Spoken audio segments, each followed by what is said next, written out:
तो कल हमने पैसिव वॉइस यानी एक्टिव से पैसिव के बारे में प्रारंभ किया था और कुछ नियम लिखे थे हमने कि एक्टिव से पैसिव बनाते समय कौन कौन से नियमों का पालन किया जाएगा।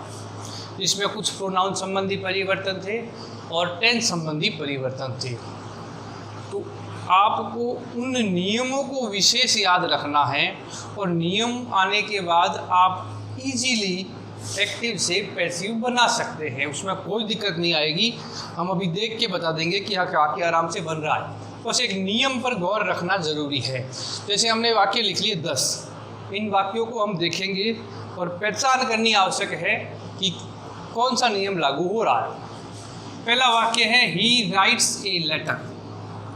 तो इसमें अपने को ये पता ही है, ये ही जो है वो क्या है, सब्जेक्ट है। राइट क्या है, वर्ब है। और ए लेटर क्या है, ऑब्जेक्ट है। उसमें एक नियम हमने लिखा था कि जो ऑब्जेक्ट है उसको सब्जेक्ट में बदल दो, यानी जो ऑब्जेक्ट होगा वो आगे जाकर क्या बन जाएगा, अपना सब्जेक्ट बदल जाएगा। पहला नियम यही था। तो अपना ये सब्जेक्ट है, ये वर्ब है और ये क्या है, ऑब्जेक्ट है। ऑब्जेक्ट को सब्जेक्ट में बदलना है एक्टिव से पैसिव बढ़ाते समय। हमने ये पी लिख दिया पैसिव के लिए। ऑब्जेक्ट ए लेटर है, वो क्या बन गया, अपना सब्जेक्ट बन गया, ए लेटर बन गया। ये तो सब कर सकते हैं आराम से कि ऑब्जेक्ट को सब्जेक्ट में बदलना है। इसके बाद दूसरा नियम लागू करना है टेंस वाला, कि यहाँ उन सभी टेंस वाले 10 नियमों 12 नियमों में से कौन सा नियम लागू होता है, जो हमने कल सारणी बनाई थी। तो यहाँ पर राइट के साथ क्या जुड़ा हुआ है, एस जुड़ा हुआ है। तो पहला नियम क्या था, पहला नियम ये था कि वर्ब की फर्स्ट फॉर्म या फर्स्ट फॉर्म के साथ एस या ई एस हो तो किसका प्रयोग करना है, इज आर एम का। ये आपको थोड़ा याद रखना पड़ेगा, इसके बिना एक्टिव से पैसिव नहीं बना सकते। पहला ही नियम यही था कि फर्स्ट फॉर्म या फर्स्ट फॉर्म के साथ एस या ई एस हो तो किसका प्रयोग करेंगे, इज आर एम का। अब आपको सब्जेक्ट देखना है, सब्जेक्ट एक लेटर एक वचन है, एक वचन है, इसलिए क्या लगा दिया हमने, इज लगा दिया, ए लेटर इज। और तीसरा नियम ये आता है कि वर्ब की हमेशा थर्ड फॉर्म लगानी है। तो राइट की थर्ड फॉर्म क्या होती है, राइट फिर रॉट फिर रिटर्न हो जाता है, WRITTEN, रिटर्न। तीसरा नियम हो गया। पहले सब्जेक्ट ऑब्जेक्ट को सब्जेक्ट ने बदला, नियम लगाया टेंस वाला, फिर वर्ब हेल्पिंग वर्ब की थर्ड फॉर्म लगाई। लास्ट नियम आ जाएगा, जो सब्जेक्ट है वो बाय लगाकर ऑब्जेक्ट में लिख देंगे, तो बाय लगाकर ही नहीं लिखेंगे। ये प्रोनाउन संबंधी परिवर्तन आ गया, ही को हिम में, सी को हर में, दे को दे में, यू को यू में, आई को मी में। ये नियम पहले लिखा था हमने। तो ही है तो किस में बदल जाएगा, हिम में बदल जाएगा। देखो समझ में आया या नहीं आया। A letter is written by him, simple सी बात है। ऑब्जेक्ट आगे ले जाएंगे, नियम याद रखेंगे, हेल्पिंग वर्ब वाला इज आर एम इज लग गया, एक वचन को देखकर थर्ड फॉर्म लगा देंगे, बाय लगाकर ऑब्जेक्ट लिख देंगे। सॉरी। अगला है मोहन प्लेज ए गेम। तो ऑब्जेक्ट क्या है बताओ, ऑब्जेक्ट आ गया ए गेम, मोहन एक गेम खेलता है, ये लिखा हमने पी, ए गेम। ए गेम अपना क्या बन गया, अब सब्जेक्ट। जो ऑब्जेक्ट था वो सब्जेक्ट बना दिया, ए गेम सब्जेक्ट बन गया। नियम कौन सा लग रहा है, प्ले के साथ क्या जुड़ा हुआ है, एस। प्ले के साथ वर्ब की फर्स्ट फॉर्म के साथ एस जुड़ा हुआ हो तो इज आर एम का प्रयोग करते हैं। तो ए गेम एक वचन है, इसलिए क्या लग गया, इज। प्ले की थर्ड फॉर्म लाओ, प्ले की थर्ड फॉर्म क्या होती है भाई, प्लेड होती है। बाय लगा कर लिखो तो वहाँ ही में बदला था, नाम बदलना नहीं है। मोहन किसी का नाम होगा तो वापस आ जाएगा बाय मोहन। ये सिंपल सा बात है। अगर एक ध्यान से समझा जाए तो बाकी धीरे धीरे सारे समझ में आ सकते हैं। अगला है you do not sing a song. अब इसमें नई चीज़ क्या आ गई, डू नॉट आ गया, आ गया। तो इसके साथ का एक नियम और है कि अगर डू नॉट या डज नॉट आता हो तो भी हम इज आर एम लगाएंगे और नॉट लगा देंगे, याद रखना है। डू नॉट या डज नॉट आता हो तो हम इज आर एम का प्रयोग करेंगे, याद रखना है। तो कल अगर नियम में नहीं था ये तो अब ध्यान रखना है। डू नॉट डज नॉट आए तो इज आर एम रखेंगे और डिड नॉट आए तो वहाँ वाज वर लगाएंगे। अब अपना ऑब्जेक्ट क्या है, आपको ऑब्जेक्ट ये है नहीं, ऐसे क्रम नहीं गिनना है कि पहला दूसरा तीसरा ऑब्जेक्ट हो गया, नहीं। वर्ब क्या है, वर्ब है सिंग, सिंग के बाद क्या है, ए सॉन्ग, ये अपना ऑब्जेक्ट हो गया, तो ये आगे आ गया ए सॉन्ग, ये सॉन्ग आ गया। डू नॉट है ना, डू नॉट है तो डू डज आए तो इज आर एम लगाते, एक वचन है तो इज लग गया, और नॉट वापस लगेगा, नेगेटिव यहाँ वापस आता है, नेगेटिव किसी का भी हो तीसरे स्थान पर आएगा। ये सॉन्ग इज नॉट सिंग की थर्ड फॉर्म लाओ, क्या होती है, संग होती है। बाय लगाकर क्या लिख दो, यू लिख दो। तो ये इसमें क्या गौर करने की बात है कि अगर डू नॉट डू या डज के साथ, डू या डज आए या डज के साथ नॉट आए तो वहाँ पर भी इज आर एम का प्रयोग करना है। और एक्टिव से पैसिव में नेगेटिव जितने भी है उसमें तीसरे स्थान पर वापस नॉट का प्रयोग करना है। याद रखने वाली चीज़ ये है। अगला है सी इज मेकिंग टी। अब इसमें आ गया इज मेकिंग और ऑब्जेक्ट क्या हो गया अपना टी। मेकिंग तो क्रिया हो गई, इसके बाद ऑब्जेक्ट आ गया टी। तो टी बना अपना सब्जेक्ट, सबसे पहले आ गया टी। ये तो सिंपल सब कर सकते हैं नियम में। अब उसमें इसमें अंतर क्या आया, इस बार इज आ रहा है, पहले इज हम लगा रहे थे, तो इज आ रहा है तो इज आर एम वाला नियम क्या कहता है, कल बताया था मैंने, इज आर एम अगर आता हो तो is are am plus verb की फर्स्ट फॉर्म के साथ आई एन जी जरूर आएगा। तो इज आर एम वापस लगा देंगे, प्लस एक चीज़ जोड़ देंगे B E I N G plus verb की थर्ड फॉर्म। यानी इज आर एम आता हो तो इज आर एम वापस आएगा और बीइंग जोड़ देंगे। याद रखने वाली बात इसमें अंतर यही है, वो एस या ई एस के साथ आता तो इज आर एम लगाना है, अगर इज आर एम खुद आता है तो वापस एक वचन देखा इज आ गया, इज के साथ बी ई आई एन जी याद कर लेना, बीइंग जोड़ना है, आई एन जी हटाएंगे और बीइंग लगाएंगे। तो इज बीइंग आ गया। मेक की थर्ड फॉर्म क्या होती है, मेड होती है, इसमें आई एन जी फॉर्म है, मेक है तो मेक ही बनाना, तो मेक की थर्ड फॉर्म क्या हो गई, मेड हो गई।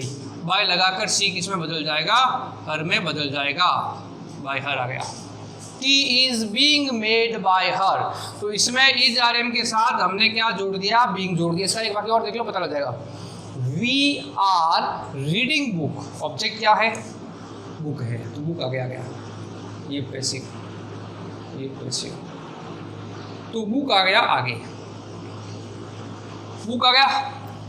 अब आपको ये ध्यान रखना है इसमें आ क्या रहा है, इज आर एम आ रहा है तो हम कहेंगे इज आर एम आता तो इज आर एम वापस आएगा, लेकिन वी के साथ आ रहा है, या बुक कितनी है, एक बहुत सारी है, एक ही बुक लिखा हुआ है, एक लिखा हुआ है, तो फिर आर नहीं लगाना, क्या लगाना, इज। तीनों में से एक सब्जेक्ट, पहले सब्जेक्ट वी था, अब सब्जेक्ट बुक हो गया, जो एक वचन है इसलिए इज का प्रयोग करना है, तो बुक इज।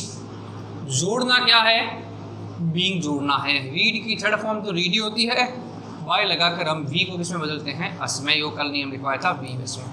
तो इज आर एम अगर आता हो तो B E I N G, being को क्या करेंगे, जोड़ेंगे। ये नियम याद रखने वाली बात है। अगला देखो, द टीचर इज टीचिंग हर, इसमें भी क्या आ रहा है, देखो इज आ रहा है और आई एन जी आ रहा है, सेम वाक्य हो गया उसका। ऑब्जेक्ट क्या है, हर है, तो अब इसको ऐसा नहीं है कि हर को आगे लेकर आना है, ध्यान यही रखना है।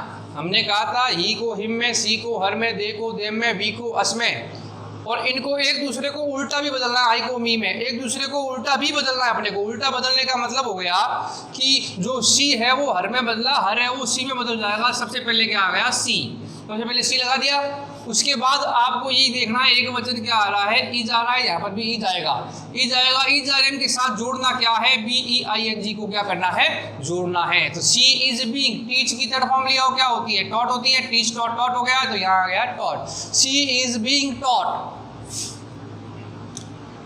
बाय, बाय द क्या आ जाएगा, टीचर आ जाएगा। आगे बात समझ में, थर्ड फॉर्म टीच की टॉट होती है, बीइंग क्यों लगाया, इज आर एम आता हो तो बीइंग का प्रयोग करना है। अगला देख लो, the boys are playing football, फिर वही बात है, देखो इसमें क्या आ रहा है, इज आर एम आ रहा है, इज आर एम आ रहा है तो कौन सा नियम लग रहा है, यही नियम लग रहा है, यही नियम लग रहा है। तो ऑब्जेक्ट क्या है अपना, फुटबॉल, फुटबॉल आ गया सब्जेक्ट अपना, फुटबॉल। अब आप ये ध्यान रखो, बॉयज बहुत सारे इसलिए क्या लगा हुआ है, आर।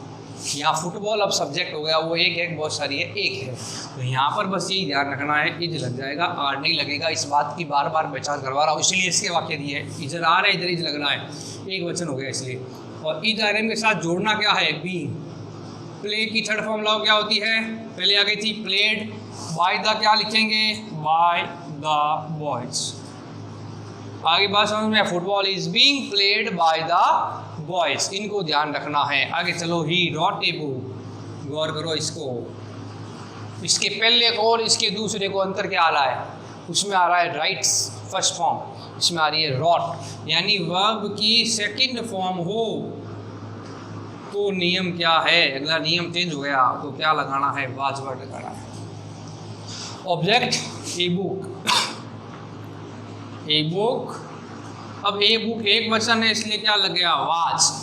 राइट की थर्ड फॉर्म क्या हो जाएगी, रिटर्न। भाई ही है तो किसमें बदल जाएगा, ही में। बस अंतर एक ही चीज़ है, इसमें वाज क्यों लगाया, इसमें आर क्यों लगाया, इसमें इज आर एम क्यों लगाया, ये चीज़ पर विशेष गौर करना है कि कैसे पहचाना हमने। यहाँ सेकंड फॉर्म थी इसलिए लग गया वाजवर, वहाँ फर्स्ट फॉर्म ऐसे आई है इसलिए किसका प्रयोग कर रहे हैं हम, इज आर एम का प्रयोग कर रहे हैं, ये विशेष गौर करना है। My mother cooked food. अब देखो अगला ऑब्जेक्ट क्या आ रहा है, इसमें फूड आ रहा है, फूड चला गया सब्जेक्ट में अपना, सबसे पहले आ गया फूड। कुकड कौन सी फॉर्म आ रही है, अकेली सेकंड फॉर्म आती है, कुकड सेकंड फॉर्म है तो फूड वाज। थर्ड फॉर्म क्या होगी, कुकड ही होती है इसकी, bye my mother. Food was cooked bye my mother. तो आपको पहचान नियम पर गौर जरूर करना है, बगैर नियम हम नहीं कर सकते वाक्य को। अगला आप देख लो, पता लग जाएगा अंतर क्या है। She washes the clothes in the morning. अब इसमें देखो वास के साथ क्या जुड़ा हुआ है, यस। तो कौन सा नियम लागू हो रहा है, तीन नियम करवाए थे हमने इस यहाँ पर, तीनों में से कौन सा लागू हो रहा है, सेकंड फॉर्म वाला हो रहा है, फर्स्ट फॉर्म में से इज वाला हो रहा है, इज आर एम वाला हो रहा है। तो यहाँ पर एस आई एस लगा हुआ है फर्स्ट फॉर्म के साथ, ऐसे ही लगा हुआ है तो पहला नियम लागू होता है। अब ऑब्जेक्ट की बात कर रहे हैं, वर्ब के ठीक बाद ऑब्जेक्ट दो है, एक तो है द क्लॉथ्स, एक द इन द मॉर्निंग। तो अपने को ये ऑब्जेक्ट वर्ब के बाद वाला काम में लेना है, ध्यान रखना। तो ये आएगा आगे, ना कि वो आएगा द क्लॉथ्स। द क्लॉथ्स एक वचन या बहुवचन, क्लॉथ्स बहुवचन है तो इज आर एम लगाना है, नियम कहता है, क्योंकि ऐसे ही ये सारा। तो पहला नियम लग रहा है, आर लग गया, वास की थर्ड फॉर्म लाओ क्या होती है, वास्ड। बाय लगाकर सी किसमें बदल गया, हर में बदल गया, और पीछे इन द मॉर्निंग है वो उतार देंगे, केवल इन सेकंड ऑब्जेक्ट वापस उतर जाएगा, इन द मॉर्निंग। वाक्य देखो पहचाना, पहले ऐसे आइए सारा है तो पहला नहीं जा रहे हमारा नियम लगा देंगे, थर्ड फॉर्म लगा देंगे, ऑब्जेक्ट सब्जेक्ट में बदल, बाई लगाकर सब्जेक्ट को ऑब्जेक्ट में बदल देंगे, उसके बाद दूसरा ऑब्जेक्ट यहाँ क्या कर देंगे, लगा देंगे। इस तरह आपको काफ़ी समझ में आया होगा, बस नियम पर गौर रखना है। धन्यवाद।